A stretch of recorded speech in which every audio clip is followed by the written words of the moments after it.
Hey, it's BT with the BT Motogp Motegi review. Let's get right to it. I know, man, it's 2 days late, but I kind of like this 2 days late thing. In a way, it gives me time to reflect. Let me tell you something. One time, my license wasn't right, and me and this girl got pulled over. It was 2 separate cars. We got pulled over. It's a girl in front of me, and it was me. And the cop went and talked to the girl in front of me. I don't know what was said, but he came back and he goes, "You can go ahead and go." I said, "Okay, thanks." Now, I don't know what happened after that.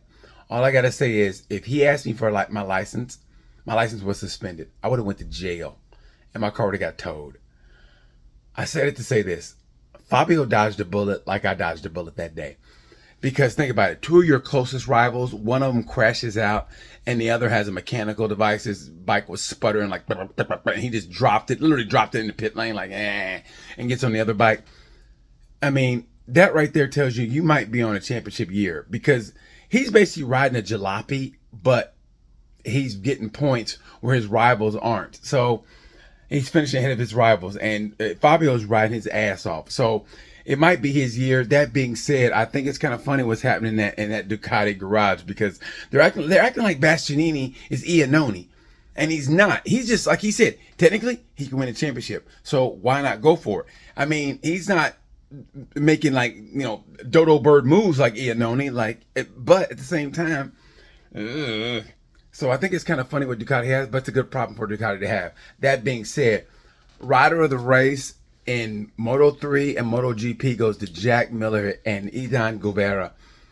What Miller did, let me tell you something: never underestimate the power of a good woman and your life being just in a great place. And that's what happened. That's what's happening to Miller. He knows he's not coming back. He's got a good woman. He's happy. I really think him being able to go back to Australia and just get his life right has helped him tremendously. Miller is in a good place right now. Don't be surprised if Miller makes a run, man. And Miller is the ultimate teammate. He knows what's at stake. Miller could be a jerk and be like, "Well, I ain't coming back, mate. So we got me a bowl of Royce, and we'll see what happens, right, mate?" But he's not.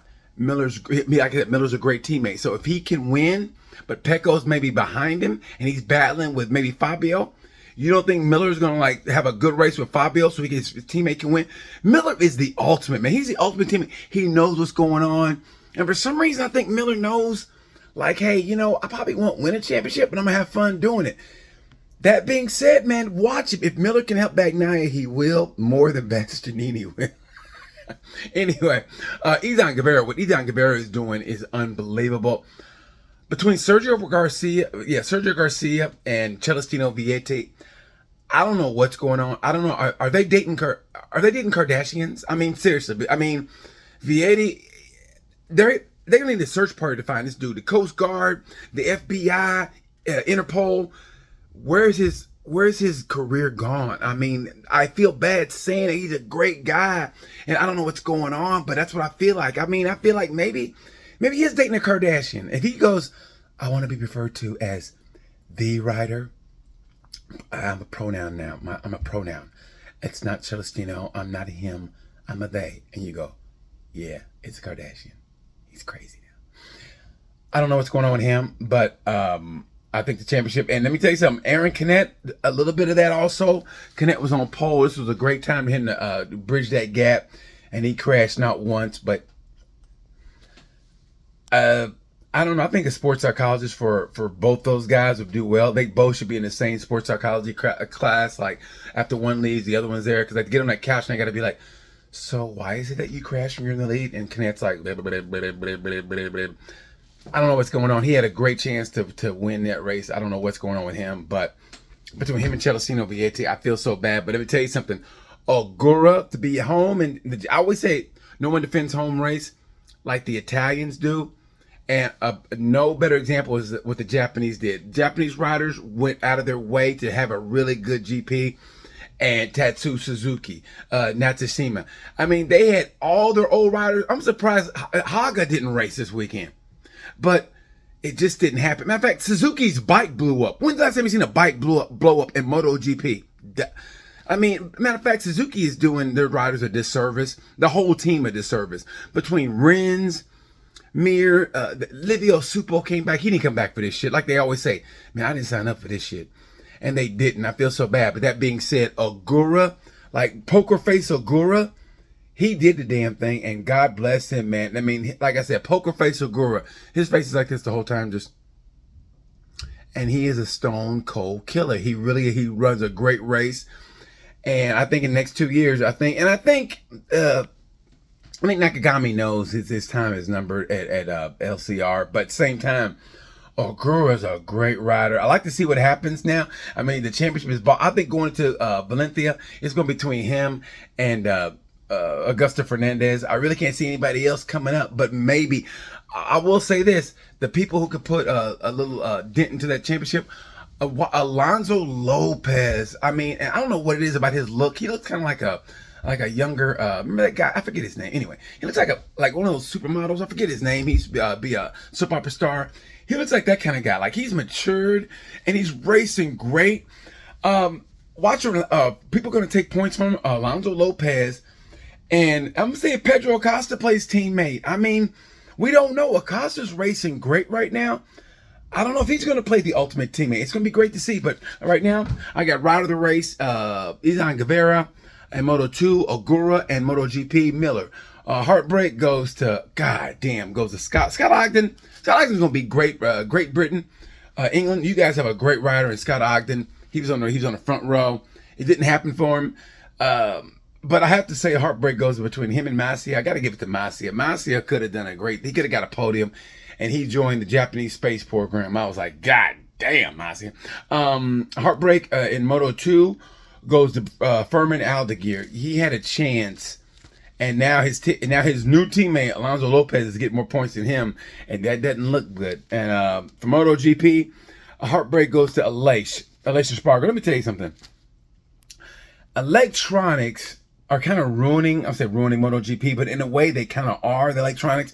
I mean, think about it. How many riders have been screwed over by the ride height device or the starter, the launch device. I was in Austin, and Marquez had a problem with that to the point he almost raised his hand. Marquez with the ride height device. It ruined. I mean, with the launch device.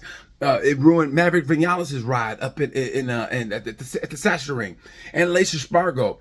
So this electronics, the AI, artificial intelligence. That's not really artificial intelligence, but too much electronics is a bad thing. It's almost like too much pizza. You go, how could that be a bad thing? But too much pizza. If you have pizza every day, right? You'd be like, I'm kind of sick of pizza. I'm kind of sick of electronics.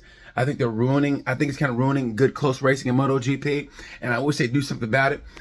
That being said, Aleix Spargo, God, I mean, it's almost the same way with him. It's like the championship is there for him. He's slowly losing it, kind of like, I think he feels a little bit. I just think it's his best. This is his best year to get a championship. He's 32, I think it is.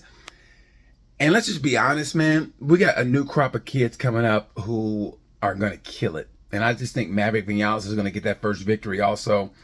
And this is Aleix's year. It's do or die for him. So he's got to turn it up here in this Thai GP. I'm so looking forward to it. And Marc Marquez, oh my God, listen, y'all know you guys talked a lot of shit. And the people who, I'll say came at me, they didn't really come at me, but they were like about Marquez. Listen, I wasn't offended. I didn't care what you guys said. I mean, I wasn't incredulous to it, but it didn't affect me because I know you guys, it's all racing. Nothing is personal. Now, if you guys said, look at you bald head bastard, I'd be like, what'd you say to me? But I know it's all racing. So, and it wasn't personal. I didn't take it personal. So, and listen, I'm not above criticism. I really am. I'm not. I mean, if you want to criticize, that's great. I listen to you guys. I don't get mad. I appreciate you guys, Andy Rowe, coming at me on a private message. I appreciate all the other people coming at me on a private message going, hey, listen. And I appreciate that, but I don't get mad. I realize you guys are passionate fans. I love that. I love that you guys watch me talk shit on this thing right here. So it's no big deal, man. Like I said, as long as it's not personal, as long as you don't talk about my mama, we good. That being said, how about that new kinder, gentler Marquez, huh? Like, right, he was like sensible. He had a nice little start. He didn't kind of cry anybody. He goes, okay, Miguel, I'm going to come through on you. Okay. Am I too close? Sorry. All right. I can get fourth. I'll stick with fourth. Great ride by Marquez. He said his arm didn't give me any trouble. Be afraid, rest of the grid. Be afraid. No one talks about Brad Binder. Brad Binder, the last 2 weeks, Brad Binder has found his groove. Ooh, Brad got his groove back. Let me tell you something, man. Brad Bender could put a little clog in this championship also. So MotoGP just getting better. Before I get out of here, how about the new track in Kazakhstan for next year? What do you guys think of that? And them going to India. Personally, I think the season is going to be long, and they're going to places where India probably have a good turnout, but Kazakhstan, who knows where Kazakhstan? Anybody know where Kazakhstan is? I mean, I never heard anybody go, man, I missed my flight to Kazakhstan.